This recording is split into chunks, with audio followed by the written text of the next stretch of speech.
This is what it looks like when an ember comes into contact with something flammable, like twigs or dry plants. It can smolder for a bit, but with wind, it can look like this after just a matter of minutes. According to the Spokane fire officials, embers are the #1 cause of homes igniting in wildfires. May is Wildfire Awareness Month, and to kick it off, fire officials want to show you how to protect your home before the start of wildfire season. Marissa Rio shares why fire officials say one home in Medical Lake survived the Gray Fire and what lessons others can take away.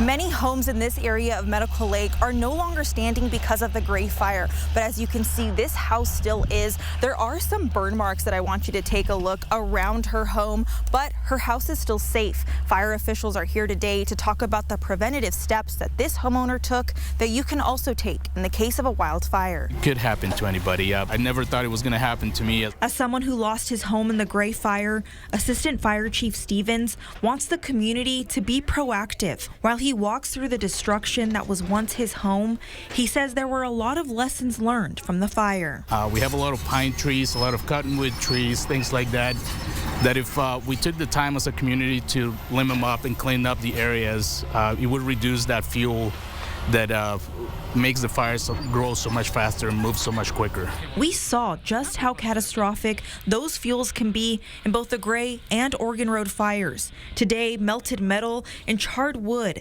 still scar the city of Medical Lake, but within the midst of the destruction is one home that remains standing. And so they had burning here, but this 5-foot zone 1 prevented the fire from reaching the home.